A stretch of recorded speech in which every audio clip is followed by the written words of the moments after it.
Okay, good morning, everybody. Thank you for being here. I am on Zoom, so this is recorded for those that can't attend. So there's coffee in the back. Please help yourself. Thank you for moving the benches and hopefully you're comfortable. And so as you probably saw from my newsletter a week or two ago, and also my reminder email yesterday, the principals' cafes are now going to be on Thursdays. Because I've got I've got a meeting at the county office in Redwood City every Friday at the end of the last Friday of every month. So unless there's nobody shows up on the last Thursday of every month, that's probably what it's going to be. Or if you have oh, I can't do this, obviously you can, but in future weeks, the little QR code that I have where you could give input if you want it. Oh, could you hold it on the third Friday or something like that? I could make changes if there's a lot of people that want that. But that's kind of the plan for now. Let me just admit this person. Okay.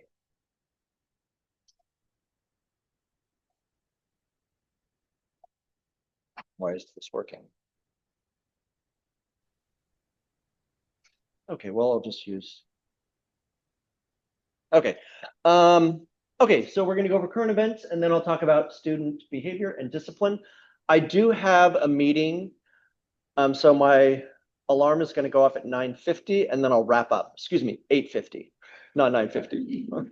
8:50, and then I'll kind of wrap it up because I do have a meeting where I need to be upstairs at 9 o'clock, maybe just a couple minutes before 9. Okay. Do you want me to talk about these? Do you want to talk about them? Okay, so our PTO meeting, our next one is next Thursday at 6 p.m. on Zoom. So we've kind of switched it up this year. Every other month is going to be in the evenings. So earlier this month, we had it in the mornings right after school started at 8:30. But then every other month, we're going to have it in the evening at 6 p.m. on Zoom. So people could, if the work schedules don't fit, hopefully people could come to this. So it's already in the calendar. In the BES family calendar, so you can look at that and you can find the Zoom link in there. And I think I put the Zoom link in the newsletter as well, that's going out today. Our PTO is at the Day in the Park next Saturday. They'll have a table. They're asking for baked goods. There's information in the newsletter. So if you want to bring baked goods, please bring baked goods. And also, if you can sign up for a shift to sell the baked goods for donation. I think they're 1 hour shifts. So I try to keep it super easy at the end of the park because we need only half the shifts are full right now. Okay, thank you. And then the book fair is starting next Friday. So next Friday is kind of set up, and we'll need people to help set up in the afternoon or something like that after school. And then the following week, it's a book fair during the day, and I think in the evenings some days. So again, it's in the newsletter. Sign up for that if you can help with that. And then there's a breakdown, I think, that Friday, the 10th. Set up and breakdown, you do not need to be a peer volunteer. So spouses and uncles, please bring them to help set up and tear down. But you do need to be paid for being here during the school day. Yes. And you also get discounts on books for your kids if you come. Okay. And then International School Walk to School Day is Wednesday the 8th. We need volunteers. So last year, I haven't received the information yet, but usually last year they gave us little pencils and erasers that had Walk to School Day on it. And we had 2 people volunteer for all of the students that walk. One kind of at the corner of Glen Park and San Bruno, and one, I don't know, what's that? Santa Clara, and right where the bus stop is. So then the kids could, as they're walking, just hand them out a pencil or an eraser. We open up, kids start walking about 7:45. Do I have volunteers? Anybody? I'll put it in the newsletter as well, but just 2 people. Pass out pencils. It's very easy. Okay. Hopefully I'll find somebody. And then Halloween is coming up at the end of the month. I know people are already looking at costumes. So No overly scary costumes, no fake blood, no toy weapons. Um, and then there'll be information about the parade that you could come and watch. Um, that'll be coming later. Any questions about any of the upcoming events? Nobody does a lot of volunteer. Thank you. Thank you. I appreciate that. Okay, great. I will keep that noted. Okay, so student student behavior and discipline. So we kind of take a proactive approach to student behavior and discipline. We want to make sure that students know how to deal with their emotions and their social interactions, so we can be preventative in terms of, misbehavior and things like that. So we do a lot of things with what's called SEL, or social emotional learning. These 12 tools, like the breathing tool, the quiet place tool, these are things that we teach our students throughout the year. If you come to the school spirit assemblies on the first Wednesday of every month, you'll see that the fifth graders always talk about one of these things. And we do that every Wednesday at our Zoom spirit assemblies that take place in the classroom, but also the teachers have posters and they teach them to their students throughout the year. Oh, thank you. And there's like lessons that they have with this as well. There's an online teacher portal where they could access information. And then also a part of that, it's called the Toolbox Project, where those 12 tools, but there's also a bunch of life skills. There's lessons for these, and these are things like, caring, courage, creativity, friendship, perseverance. I'm not going to list all of them, but again, there's lessons for all of these things that we teach the kids throughout the year. And then there's also lifelong guidelines. So trustworthiness, truthfulness, active listening, no put downs, personal best. All of these things are part of this curriculum, the Toolbox Project, that the teachers incorporate into their classrooms. And then we also have this SEL, social emotional learning curriculum, called Changing Perspectives. So if there's a specific issue in a classroom, let's say there's a lot of arguing amongst the students, they can go on here and they could search like, okay, what are some topics I could teach that are specific to, let's say, fourth grade around arguing, and they have lessons specifically geared toward that. They also have just a whole units of several lessons that are geared toward every grade level, so teachers can kind of pick and choose what topics they want, or they can teach like a whole array of lessons that are geared towards a specific grade. And we've had this is our third year with this program. It's most counties, or excuse me, most districts in the county use this because it's funded actually by the San Mateo County Office of Education, which is very nice of them to do that. And so, and we have professional developments, which are free because they pay for it. The county pays for it, which is very nice. So we had a couple of professional developments on it last year, and we're planning to do some more this year as well. Okay, we also have a counselor, Ms. Josie, who you might know. She does one-on-one support for kids, small groups, if that's what they need, classroom lessons. We also have a therapy dog that works with a few of our students. And then classroom materials. This is what teachers have in their classrooms. Flexible seating, meaning, sometimes they might have like a little cushion with little rubber spikes. Spike sounds like it's hurt them, but it's not. There's like soft. But it just gives them kind of a tactile feeling. Sometimes there's like wobbly seats where kids could like rock back and forth just to get that like physical movement that they might need. Fidgets, little things like, squish balls or little, marble inside a nylon sheath or something like that. That kids could just, manipulate their fingers so they're active, but they could still focus on what the teacher's doing. We have posters, which that toolbox poster and other posters that we have in the classroom, and then reflection forms. If a student does, misbehave, then we have reflection forms using kind of like the toolbox tools like breathing or the life skills that I showed you before. We use that language in the reflection form so kids could really understand like what they did wrong. Okay, so then this is kind of what we do to prevent, to be proactive about it, but still sometimes, kids misbehave. So I want to talk about the term bullying, because I think it's a misunderstood term. A lot of times, a kid will come up to me and they'll say, "Oh, so and so is bullying me," and it's really not a term that it's a very specific type of misbehavior that I think is often misunderstood. So there's three things that account for bullying. It has to be repeated. It happens more than once, or it could happen many times.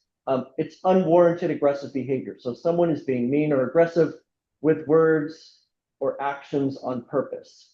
And then the power imbalance. The person bullying has more power than the other person. Maybe they're larger in size, they're more popular, or they have a higher status in the group. So for these three things to happen, that's what bullying is. So oftentimes, a kid, might get like shoved down on the tan bark, as they're racing to get to the slide or something. And a kid will say, "That kid's bullying me." And that was the only time that happened. I'm like, okay, that's not necessarily bullying. It's not nice. It's bad. It is bad. I'm not saying like it's not bad, but it's not bullying, because we do take bullying seriously because it is a very serious type of misbehavior.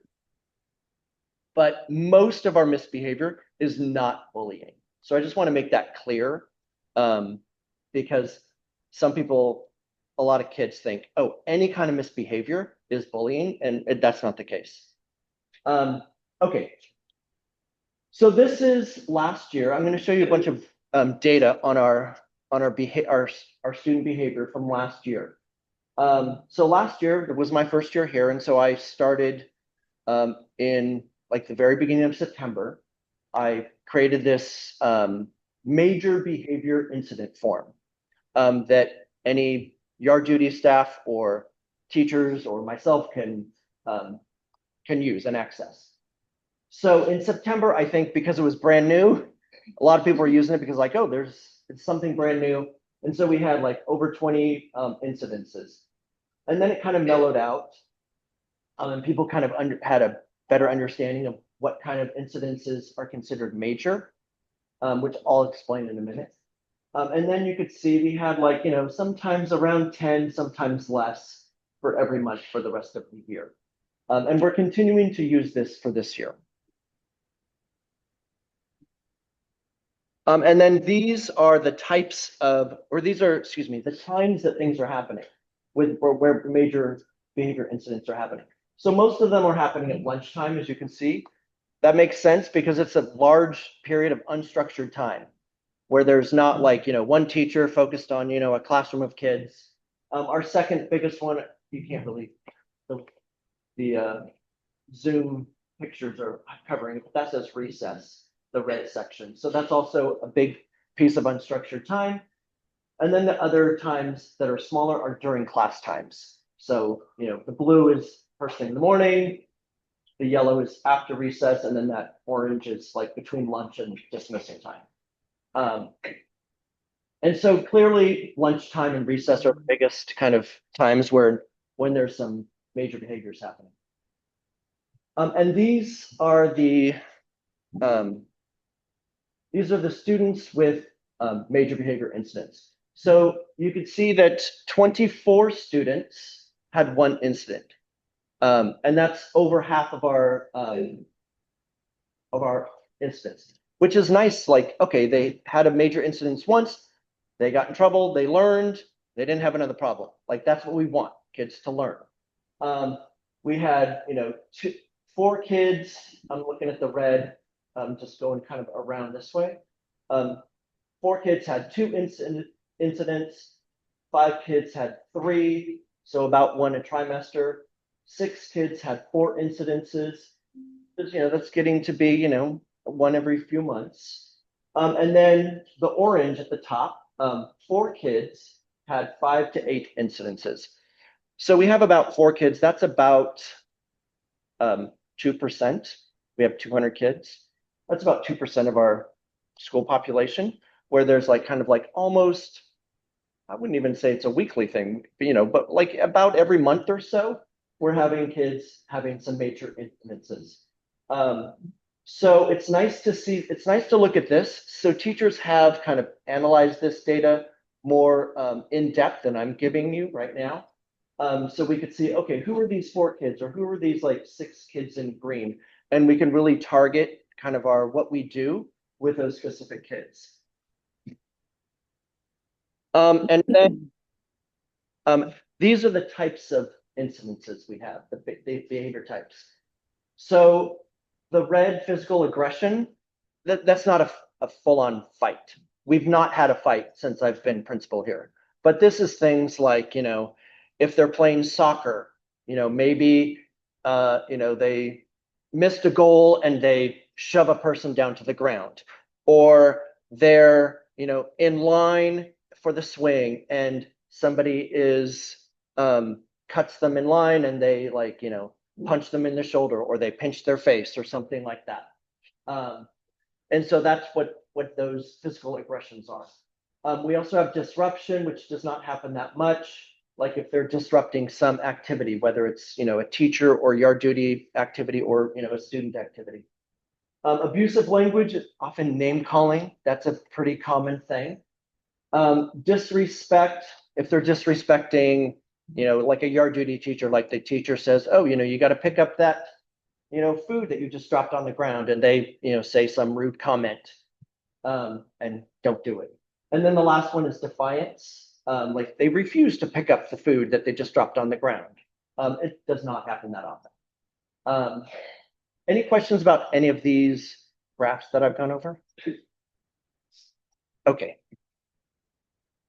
So I will say that I said I was going to explain what a major incident is. So I mean, I kind of explained this, but a major incident is any time I'm notified of it. So oftentimes, you noticed in the classroom, there weren't a lot of, most of the things happened at recess or lunch. That makes sense, it's unstructured time.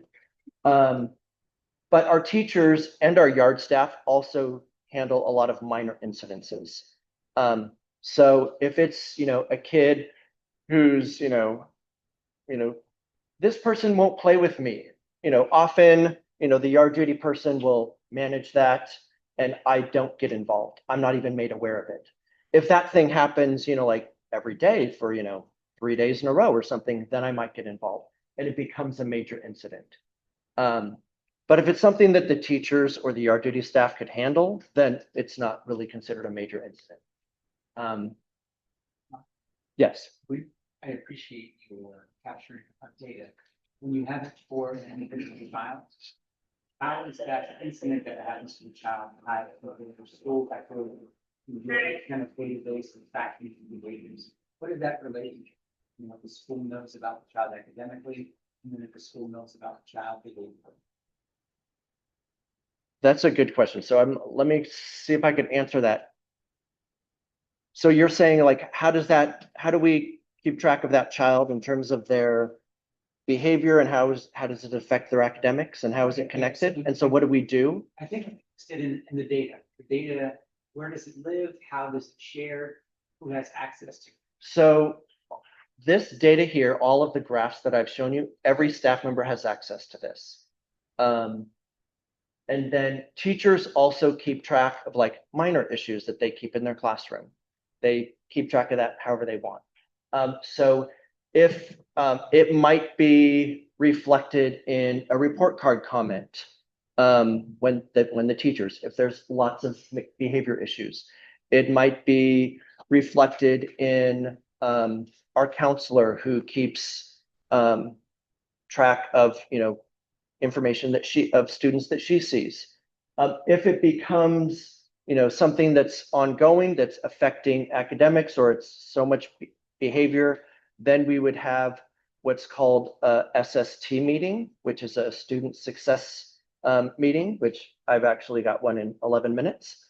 And so that would be where we meet with the parents and a team of staff members, and we say, okay, these are issues. It might be purely academic, it might be purely behavior, it might be a combination of both. That there's lots of factors that could warrant having an SST meeting.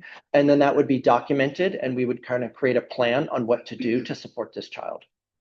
And if it continues, I mean, if there's more severe cases, like if their student has an IEP, which is a special ed document, and if it is, extremely severe behavior, we could have what's called a BIP, a behavior intervention plan. Those are very rare, and that would take a lot of assessment to even see if that's something that we would do. Does that answer your question? Thank you, Sean. Okay. And I'm just noticing time, so I'm going to keep going. So consequences. When students do misbehave with these major incidences, our consequences are next steps. We don't do detention. There's a law actually that was started at the beginning of last year across California. We cannot give detention anymore to students.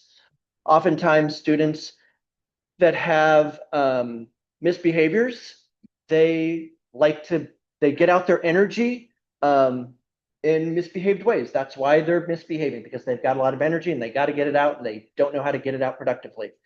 And so taking away that time where they can get their energy out in a productive way is actually counterintuitive, because then they just start causing more problems back in the class, because now they missed recess where they could have gotten a lot of their energy out. I think for some students, all that built up energy does not really apply on why they're misbehaving, but it's a law and we've got to follow the law, so we don't have detention anymore.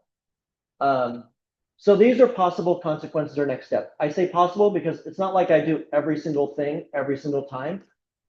It kind of depends on the situation. So meeting with me, that's generally always happening if it's a major behavior problem. A reflection form, that's often what's happening. And that form, I fill it out with the kid, and then they go home and they have the parent sign it, or the teacher has the kid fill it out with them. And I often call home. There's often an apology involved that is a facilitated apology with me or the teacher. Recess yard restrictions. So let's say there's an incident on the field, like on playing soccer. So maybe that student cannot play on the soccer field for a day or the rest of the week or something. So they have to come up here or to the park and rec yard or something like that. And then we have social groups. So Josie, our counselor, she often has social groups to kind of teach kids like how to interact with each other at recess and things like that. And then the SEL lessons, the social emotional learning lessons, which I talked about before, those could be brought up if there's a specific situation. Okay, so what can you do if your child is misbehaving at school? You could establish routines at home. So bedtime, meals, chores, arriving at school on time, all of these things, routines make students and people feel secure. So that's a really great thing to do.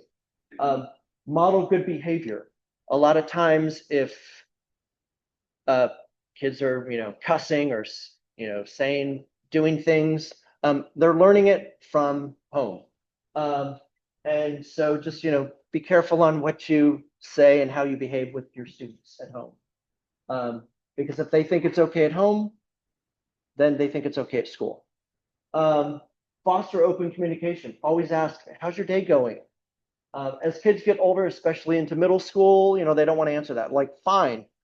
But, keep asking those questions, because even into middle school, because kids, it's really important for kids to be able to express themselves. Encourage them to talk about their feelings. So one thing that I have when I ever bring a kid up into my office, I have a feelings chart, which is like, several different faces with like, a happy, a sad face, confused and embarrassed, all of those faces. So kids could like literally pick and choose, like, I feel this way. It's important for kids to talk about their feelings and just listen to them. Don't always offer like solution-oriented stuff. I know that's like, as the adult, we want to be like, well, I know this is what you need to do, but just listen to them. That's important. And then partner with the teacher or me, attend school events. Those are things that you can do. And then what can you do if your child is being harmed at school? Again, foster communication. A lot of times, if a kid is being, teased or picked on, they don't say anything. And so it's important encourage them to talk to you about it. Contact me or the teacher so we could develop strategies and expectations. And then establish trusted adults at school. A lot of times kids don't feel, they don't know all the yard duty people out here. And so they're like, I don't know who to go to. I'm feeling like, I'm gonna, get retaliated against if I say something, if I tattletale. And so they don't have a trusted person. Or they might, tell the teacher later on who they do trust, but that would be like, 2 hours later. So like I'm usually out in the yard, and so they could always come to me. They could go to, any yard duty staff. So talk to them, and we do the same thing. Like we always talk to kids. Who can you trust? Let's identify people by name. And so you can do the same thing. Okay, and that's it. Any questions? I've got like a minute. If you have any, if you want to talk about something else next month or in the future months, you could scan here and enter your topics. Other than that, we're done. Please have some coffee on your way out. Thank you, everybody.